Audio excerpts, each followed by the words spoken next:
सुस्वागतम सुस्वागतम सुस्वागतम। रंगदेवता आणि रसिक श्रोते मायबाप तुम्हा सर्वांना विनम्र अभिवादन करून निसर्ग सुंदर आणि रम्य परिसरातील माझं हे ओरस मुख्यालय सिंधुदुर्ग जिल्हा आणि या पवित्र अशा या सिंधुदुर्ग जिल्ह्याच्या या गावची ग्रामदेवता श्री गवईनाथांच्या कृपा आशीर्वादाने सिंधुदुर्ग जिल्हा परिषद निवासी संकुल रहिवासी संघ सिंधुदुर्ग नगरी यांच्या वतीने सालाबादप्रमाणे आई जगदंबा मातेचा नवरात्र उत्सव सोहळा मोठ्या थाटामाटात या ठिकाणी संपन्न झालेला आहे आणि अशा शुभदिनी अनेक कार्यक्रमांचे या ठिकाणी गेले 10 दिवस विविध कार्यक्रमांचं आयोजन या मंडळाने या ठिकाणी केलेलं आहे आणि आजच्या या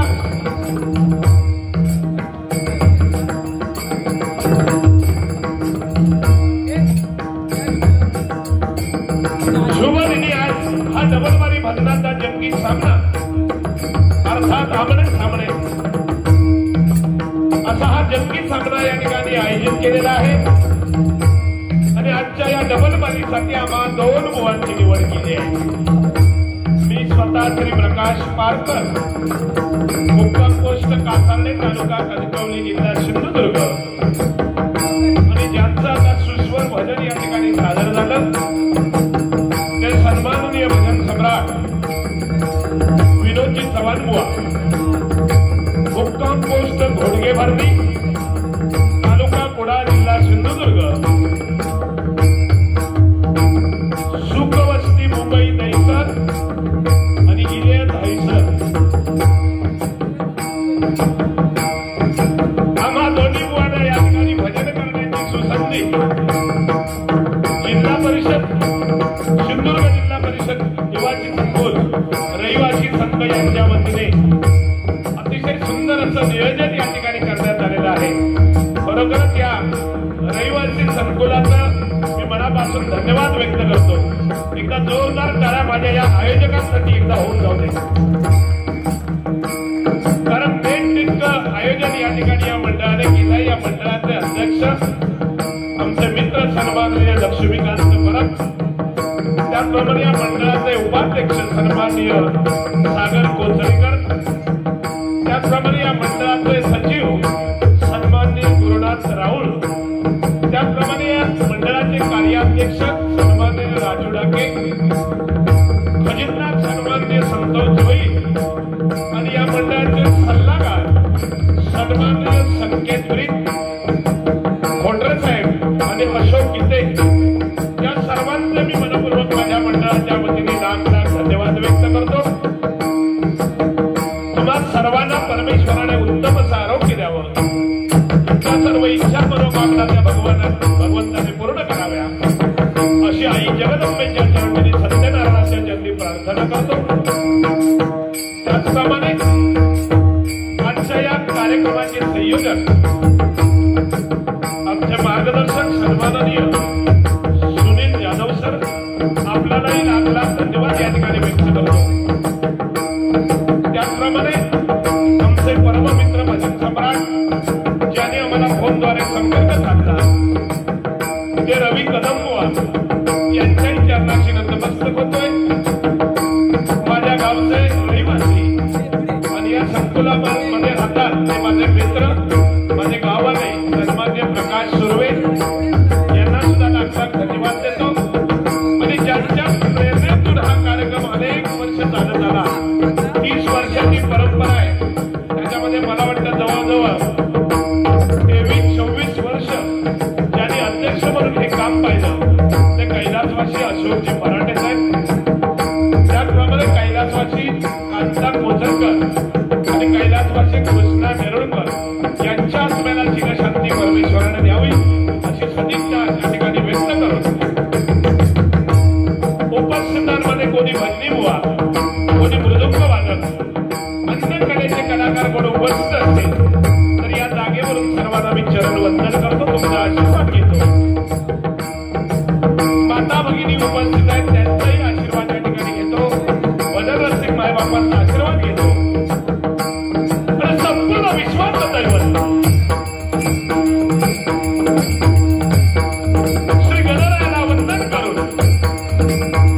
विद्याची देवता शारदा देवीच्या चरणी नतमस्तक होऊन या कलियुगाचं सत्याचं दैवत श्री सत्यनारायणाला वंदन करून आई जगदंबा दुर्गा देवीच्या चरणाशी नतमस्तक होऊन महाराष्ट्राचं आराध्य दैवत निश्चयाचा महादेव बहुत जनांचे आधारू अखंड स्थितीचा निर्धारू श्रीमंत योगी छत्रपती शिवाजी महाराजांच्या चरणाशी नतमस्तक होऊन छत्रपती संभाजीराजांच्या चरणाशी नतमस्तक होऊन आजच्या या शुभ दिनी आमने सामने 2020 जंगी जबाबदारीला सुरुवात करतो. धन्यवाद. जय हिंद जय महाराज. धन्यवाद. जय हिंद जय महाराज. धन्यवाद. जय हिंद जय महाराज.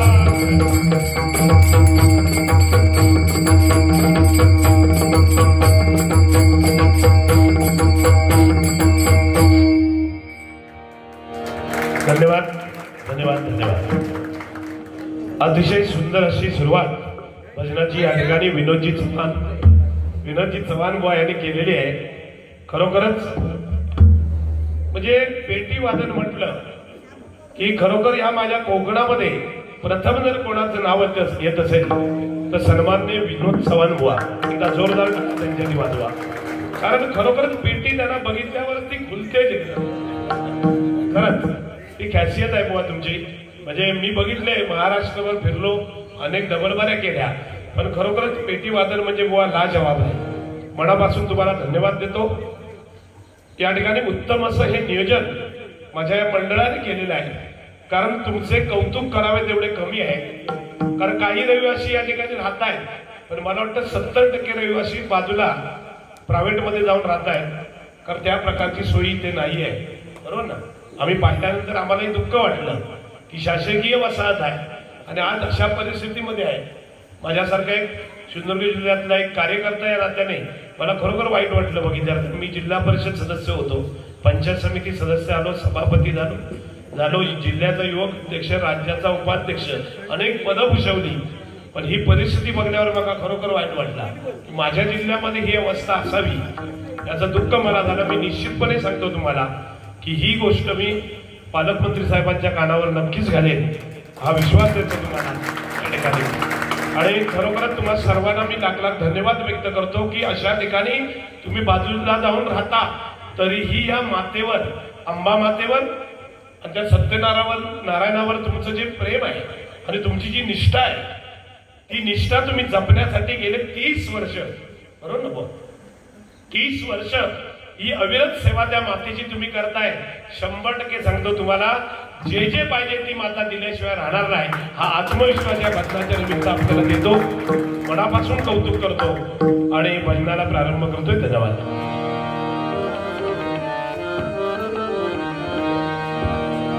बुवाने आता सांगितलं त्याप्रमाणे गेले 10 दिवस सतत कार्यक्रम आमच्या दोघांची. उद्या सुद्धा कार्यक्रम आहे, परवा एरवा सतत कार्यक्रम आहेत. त्याच्यामुळे तुमच्यापर्यंत हा जो सुस्पष्ट आवाज पोहोचवण्याचं कार्य माझे साऊंडवाले करतात. एकदा जोरदार टाळ्या त्यांच्यासाठी वाजवा. तर मंडळी काय, प्रत्येक मनुष्य आपला व्यवसाय करत असताना परमेश्वराला रोज उठल्यावर आंघोळ झाली की प्रार्थना करतो, नाही का.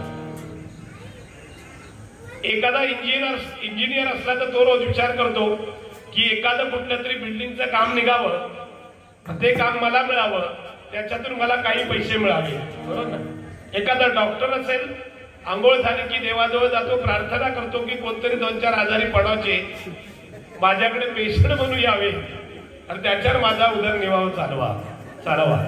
एखादा वकील असेल, तो देवाजवळ प्रार्थना करतो, वाटेत कोणाचं तरी भांडण व्हावं, ती केस माझ्याकडे यावी, त्याच्यातून मला 4 पैसे मिळावे.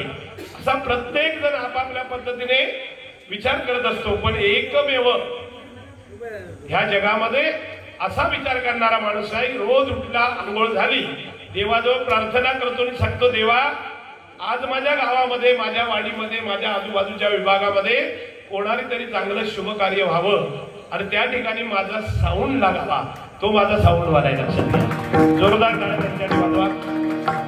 मनापासून धन्यवाद देतो.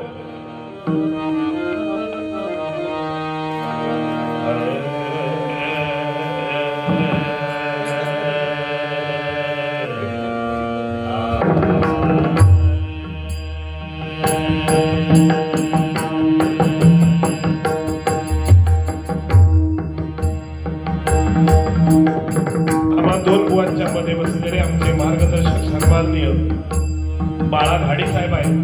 तर जोरदार टाळ्या त्यांच्यासाठी वाजवा. धन्यवाद साहेब.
हरि ओम नमो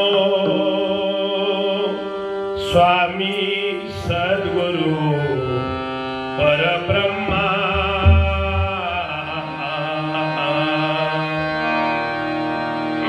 हरि ओम नमो स्वामी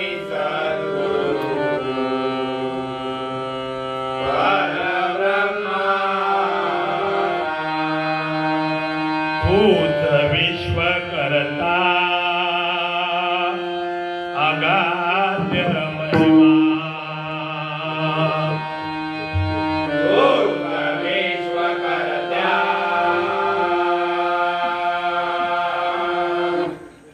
अगाध्य महिमा. नवते ब्रह्मांड नवता हरिहर.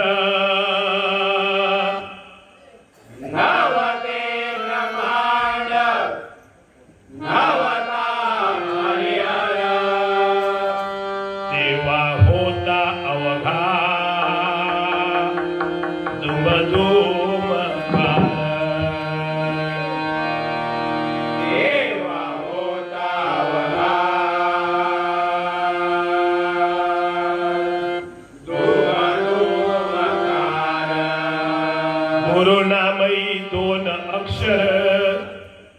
गुरुनामई दोन अक्षर. गुरुनामही दोन अक्षर. गुरुनामई दोन अक्षर. धुम धुमकार होती अगोचर. धुम धुमकार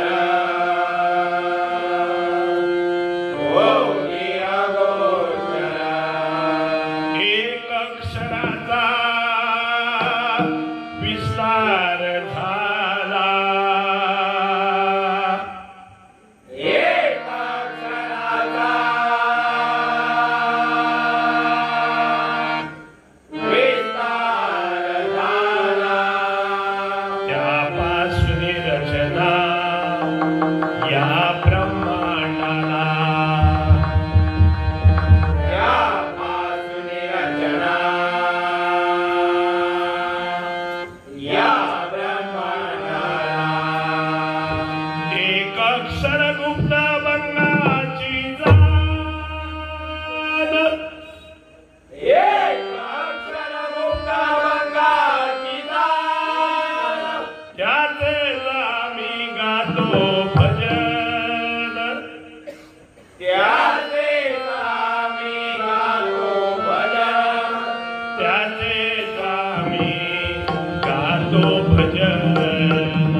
धन्यवाद। या ठिकाणी माझे परममित्र ज्याची जगतामध्ये ख्याती आहे असा आपल्या सिंधुदुर्ग जिल्ह्यातील देवगड मधला खवळे गणपती, ज्याची जगतामध्ये ख्याती आहे असा खवळे गणपती, त्याचे सर्व या ठिकाणी माझे मित्र दिनेशजी खवळे साहेब आलेले आहेत। जोरदार टाळ्या वाजवा त्यांच्यासाठी।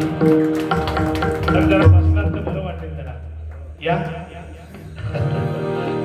ठीक आहे चांगले रसिक आहेत ते। त्यांची कन्या पण मुळात चांगल्यापैकी गाते। तिला सुद्धा उदंड आयुष्य आणि उदंड प्रतिसाद परमेश्वराने गायनामध्ये द्यावा अशी ईश्वरचरणी प्रार्थना करून या ठिकाणी त्यांचे आभार व्यक्त करतो। धन्यवाद।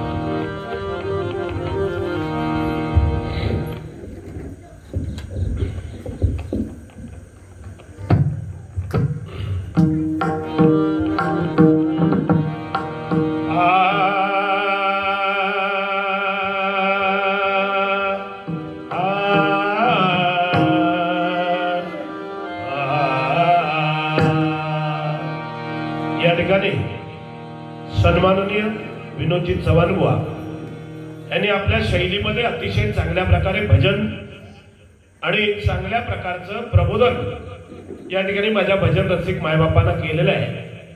त्यांनी भजनाच्या सुरुवातीलाच सांगितलं की भजन अक्षर 3 आहे, पण त्याचा अर्थ अतिशय चांगला आहे। भजन, भ म्हणजे भजावा, ज म्हणजे जपावा आणि न म्हणजे नमावा, त्याचं नाव भजन आहे। हा पवित्र कार्यक्रम आहे। कारण आई जगदंबेच्या उत्सवानिमित्त तिच्या जागरासाठी भजनाचा कार्यक्रम असणं खरोखरच भाग्याची गोष्ट आहे। या वसाहतीतील सर्व संकुलनातील सर्व माझे रहिवासी आहेत त्यांना मी खरोखर मनापासून प्रथमतः धन्यवाद देतो की आई जगदंबेवर हा तुम्ही ठेवलेला विश्वास तुमचा सदैव सार्थकी लागावा आणि तुमच्या हातून या रंगमंचावर ह्याच्यापेक्षाही भव्य दिव्य कार्यक्रम त्या जगदंबेने करून घ्यावे। अध्यक्ष महोदय आमचे नवीन आहे परब साहेब, खरोखर तुम्हालाही उदंड आयुष्य लाभो तुम्हा सर्वांना आणि चांगल्या प्रकारचे कार्यक्रम आपण या ठिकाणी घ्या। आई जगदंबा निश्चित तुम्हाला ताकद शक्ती दिल्याशिवाय राहणार नाही। कारण त्या भगवंताला काय लागतं, परमेश्वराला काय पाहिजे, फक्त भाव, भजन, भक्ती, बरोबर ना, कीर्तन, नामस्मरण, प्रवचन, ह्या गोष्टीसाठी फक्त भगवंत भुकेलेला आहे, लक्षात घ्या। पंचपक्वानाचं जेवण जरी करून त्यांच्या पुढ्यात ठेवलं ना देवाच्या, तर तो बिचारा काय खात नाही हो, फक्त वासाचा धनी आहे. निमित्ताला फक्त त्याच्या पुढ्यात आपण ठेवतो, खातो आपणच आहे का? फक्त देवाच्या नावाखाली आपण सगळं खातो. फक्त परमेश्वर भुकेला आहे भक्तीसाठी. भाव तुम्ही किती अंतःकरणापासून त्याची भक्ती करताय त्याच्यावर त्याचं फळ तुम्हाला 100% मिळणार आहे. कारण ज्यावेळी या विश्वामध्ये काही नव्हतं त्यावेळी तो निर्गुण निराकार निरूप अचल असा निर्विकार एक छाया निर्माण झाली आणि त्या छायेपासून मूळ पुरुषाची निर्मिती झाली. ते मूळ पुरुष म्हणजे ज्ञान आहे, लक्षात घ्या. मूळ पुरुष म्हणजे ते ज्ञान आहे आणि त्याची मूळ माया, त्याची छाया तीच मूळ माया म्हणजे ते अज्ञान आहे, लक्षात घ्या. आणि ज्ञान आणि अज्ञान या दोघांचं मिलन झालं आणि त्याच्यामधून अर्धनारी नटेश्वराचा जन्म झाला. तो अर्धनारी नटेश्वर म्हणजे कोण? ओंकार ध्वनी आहे, लक्षात घ्या. ओंकार ध्वनी या पृथ्वीवर सगळा काळोख होता, काही नव्हतं त्यावेळी. पहिला जर काय निर्माण झाला असेल तर ओम नावाचा ध्वनी निर्माण झाला. प्रथम शून्यमय साचार, तेव्हा झाले स्मरण जागरण. ओम ब्रह्मे म्हणूया. ओमचा शोध आज अमेरिका जपान सुद्धा लावतायत की या ओम मध्ये ताकद काय. हिंदुस्थान एवढं आवाज कसं, याचा शोध आज अमेरिका जपान सारखे देश लावतायत. ही ताकद आपल्या या हिंदुस्थानामध्ये आहे, या ओम मध्ये आहे म्हणता, लक्षात घ्या. आणि म्हणून आपला धर्म शाबूत राहायला पाहिजे, आपला देश शाबूत राहायला पाहिजे. त्याच्यासाठी हे विविध प्रकारचे कार्यक्रम आपण आपल्या गावामध्ये आपल्या वस्तीमध्ये करणं ही आपली जबाबदारी आहे. आणि ती जबाबदारी हे मंडळ या ठिकाणी प्रामाणिकपणे पार पडतं. एकदा जोरदार या मंडळासाठी होते. कारण ओढ म्हणजे काय ही जीव लावल्याशिवाय समजत नाही. ओढ म्हणजे काय जीव लावल्याशिवाय समजत नाही. प्रेम म्हणजे काय हे केल्याशिवाय समजत नाही. ओढ म्हणजे काय जीव लावल्याशिवाय समजत नाही. प्रेम म्हणजे काय हे केल्याशिवाय समजत नाही. आणि खरोखरच या ठिकाणी निवासी संकुल रहिवासी संघ म्हणजे काय हे इथे आल्याशिवाय समजत नाही. हे इथे आल्याशिवाय समजत नाही. हे इथे आल्याशिवाय समजत नाही. खरोखरच तुमची एकजूट त्या परमेश्वराने अशीच कायम ठेवावी. तर तुम्ही जरी चारी बाजूला राहिलात तरी त्या आईवर सत्यनारायणावर तुमचं प्रेम असंच कायम राहू दे. कारण ही वज्रमूठ तुमची आहे. ती वज्रमूठ परमेश्वराने कायम अशीच ठेवावी आणि तुमच्या हातून हे सत्कर्म करून घ्यावं. माझ्या माता भगिनी पण बऱ्याचशा संख्येने या ठिकाणी बसले, शांत चित्ताने भजन ऐकतात. त्यांच्यासाठी जरा एकदा टाळ्या मारा. कारण काय महिला पासा एकटे झाले हो की त्यांची चर्चा वेगळी असतात नेहमी. काय ग तुझा नवरा काय करतो, बरोबर ना? तुझा नवरा काय करतो, तुला मुलं किती, मुलगी काय करते, असा पूर्वी विचारायचे. पूर्वी आता ना, आता एकटे झाले की पहिला काय करतो तुझा हप्ता येलो की नाही, अशी महिलांमध्ये चर्चा असते गावागावात बघा. पण या ठिकाणी खरोखरच म्हणजे दिवसभर आपलं काम करून रात्रभर त्या आईच्या सेवेसाठी महिला बसतायत. माझे सगळे कार्यकर्ते बसते. खरोखर तुम्हाला लाख लाख धन्यवाद व्यक्त करतो. आणि जसं बुवाने मगाशी दुर्गे मातेसाठी भजन पहिलं घेतलं त्याचप्रमाणे या ठिकाणी मी पहिलं भजन आई जगदंबेसाठी घेणार आहे.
धन्यवाद धन्यवाद धन्यवाद.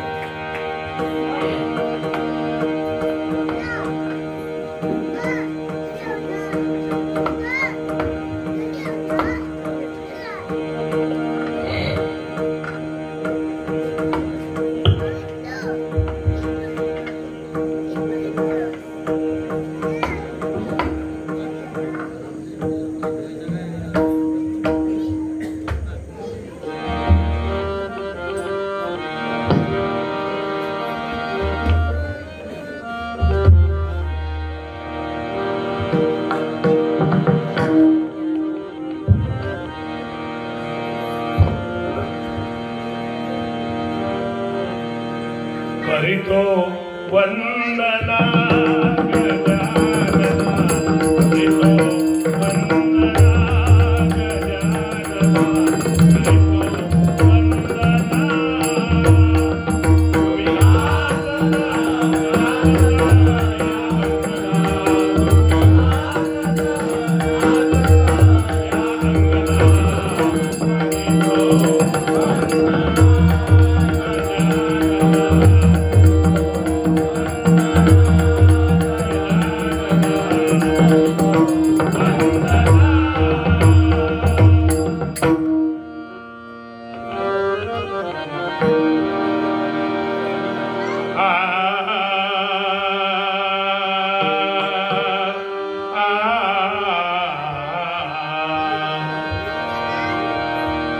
रूपाचा ज्ञानाचा अभंग आहे मंडळी. या अभंगाशिवाय भजन कधी पूर्ण झालं नाही. साधू संतांची परंपरा आहे बरोबर. कधी हा अभंग भजनामध्ये नसेल तर ते भजन पूर्ण होऊ शकत नाही. कारण या अभंगामध्ये रूप परमेश्वराचं रूप भगवंताचं ध्यान करायचं असतं, ऐकायचं असतं. कारण ज्या पुंडलिकाने मगाशी बुवांनी सांगितलं ज्या पांडुरंगाला 28 युग त्या विठेवर उभा करण्याची ताकद त्या पुंडलिकाला का भेटली तर त्याने आई वडिलांची सेवा मनापासून केली बरोबर ना. पुंडलिक सुद्धा सामान्य नव्हता.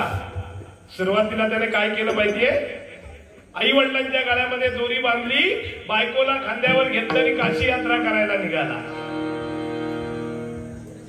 वाटेत साक्षात्कार झाला, अरे वेड्या हे पुण्य नसून पाप करतोय.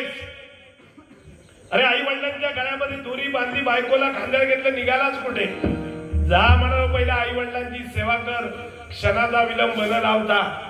त्या पुंडलिकाने घरी गेला, एवढी आई वडिलांची सेवा केली, एवढी सेवा केली. ती सेवा बघून पांडुरंग खुश झाले आणि त्या पुंडलिकाच्या दारात आले, म्हणाले अरे भक्ता तुझी सेवा बघून मी खुश झालोय, काय पाहिजे ते माग. पुंडलिकाने सांगितलं माझ्या आई वडिलांची करतोय सेवा देवा, मला तुझ्याकडे बघायला वेळ नाही. माझ्या आई वडिलांची सेवा पूर्ण झाली की मग तुझ्याकडे बघे. तोपर्यंत जर तुला माझ्यासाठी थांबायचं असेल तर एक काम कर. वीड भिरकावली सांगितलं जा त्या जाऊन विठेवर उभा राहा. म्हणजे 28 युग झाली त्या भक्तासाठी तो विठेवर उभा आहे. जोपर्यंत त्या पांडुरंगाचे कमरेवर हात आहेत तोपर्यंत तुम्हा आम्हाला चिंता करण्याचं कारण नाही अजिबात.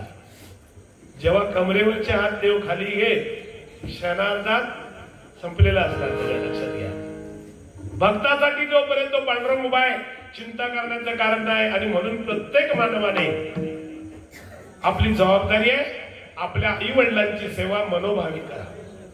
खरंच आई वडिलांची सेवा मनापासून करा. जिवंतपणी त्यांच्या मुखामध्ये काय पाहिजे ते घाला, आशीर्वाद देतील.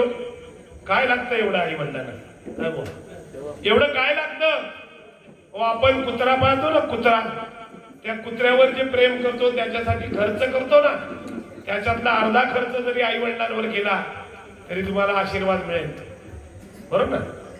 आणि म्हणून प्रत्येक मानवाने आई वडिलांची सेवा मनोभावी केली पाहिजे. कारण आईसारखं पवित्र दैवत या जगतामध्ये नाहीये. आई अक्षर दोन आहे, आ म्हणजे आत्मा आणि ई म्हणजे ईश्वर. जन्म देते ती माता आणि ज्याच्यामध्ये अस्त होतो ती माती आहे. लक्षात घ्या माता आणि माती. जन्मापूर्वी आपल्या गर्भामध्ये घेते ती माता आणि मेल्यानंतर आपल्या गर्भात घेते ती माती. माता आणि माती एका वेलांटीचा फरक आहे. ही वेलांटी म्हणजे तुमचं आमचं जीवन आहे मंडळी. खरंच सांगतो हे आपलं जीवन आहे. म्हणून जिवंतपणी आई वडिलांची जी काय सेवा करायची असेल ती करा. आई वडील गेल्यावर गावात जेवण काय उपयोगाचा नाही हो. जिलेबी घाला, लाडू घाला नाही आणि खायला. त्यांच्या मुखामध्ये काय गेलं तर त्याचं पुण्य तुम्हाला 100% मिळणार बरोबर ना, 100%. आणि म्हणून आता आठवण झाली म्हणून आईचं एक छोटस गाणं बोलतात.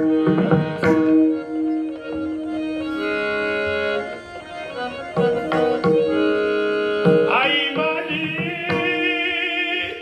मायेचा सागर तिला दिले जीवना.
त्यांच्यासाठी जोरदार टाळ्या होऊन जाऊ दे. कारण स्वर्गापेक्षाही सुख त्या गर्भामध्ये मातेने दिलेलं आहे, बरोबर ना. प्रत्येक गोष्टीसाठी आपल्याला आई लागते.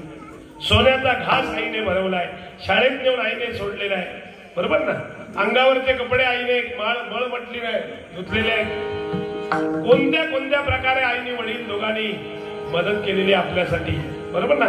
आपल्या शरीराचे कातडे बनवलेले पायात घातले ना तरी आपल्या आई वडिलांचे आपण ऋण फेडू शकत नाही, म्हणजे लक्षात घ्या. आणि म्हणून आईबद्दल अनेक साधू संतांनी सांगितलंय, आई एखाद्या प्रसंगाला रडून दाखवू शकते, पण बापाला रडण्याचा अधिकार नाही आहे. बापाला रडण्याचा अधिकार नाही, कारण तो घरचा करता असतो, घरचा खांब असतो. बाप आयुष्यामध्ये दोनदा रडतो, म्हणजे लक्षात घ्या. बाप आयुष्यामध्ये दोनदा रडतो. एकदा ज्यावेळी मुलीची पाठवणी करतो ना, सासरी मुलीची पाठवणी करतो, खळ्याच्या बाहेर गेली की दरवाजाच्या मागे जाऊन ढसा ढसा रडणारा तो बाप आहे, लक्षात घ्या. म्हणून आयुष्यात दोनदा रडतो. एकदा मुलीची पाठवणी करतो तेव्हा, आणि दुसऱ्या वेळी जेव्हा जन्म दिलेली मुलं त्यांच्याकडे पाठ करतात तेव्हा एकदा रडतो. म्हणून आईने वडील यांचे ऋण कोण फेडू शकणार नाही. आईचं महत्व सगळ्यांनी सांगितलं, पण त्याचबरोबर मी बापाचं पण सांगतो. अहोरात्र काबाड कष्ट करतो, आंघोळ करता करता तो आंघोळीचं साबण दाढी एक लावणार, हेच करून मोकळं होणार. का? ते 50 रुपये वाचले तर माझ्या मुलासाठी मला काहीतरी घेईल. शर्टाच्या आतमध्ये दडणारी बनियन 50 बोकं पडली तरी परत परत यूज करतो. का? 100 रुपये वाचले तर माझ्या मुलीसाठी मला काहीतरी घेता येईल. तो बाप आहे, लक्षात घ्या. म्हणून बापासाठी सुद्धा माझं एक वाक्य आहे,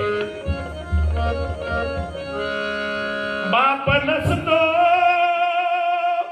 कुणाच्या ध्यानी मनी, बाप माझा वेदनांचा धनी, आई मायेचा सागर ही सत्य आहे कहाणी, पण दुर्लक्षित बापाच्या त्या व्यथा कोणी आज जाणी. बाप नसतो कुणाच्या ध्यानी मनी, बाप माझा वेदनांचा धनी. बरोबरच एकदा जोरदार आई वडिलांसाठी टाळ्या होऊन जाऊ दे. कारण स्वर्गापेक्षाही सुख त्या गर्भामध्ये दिलं. स्वामी तिन्ही जगाचा आई विना भिकारी आई मंडळी, लक्षात घ्या. एवढं महत्व आईनी वडिलांना आहे, आणि ते महत्व पुंडलिकाने दाखवून दिलं, पांडुरंगाला आपल्या दारात आणलं. या रूपाच्या अभंगामध्ये सांगतो बघा.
धन्यवाद.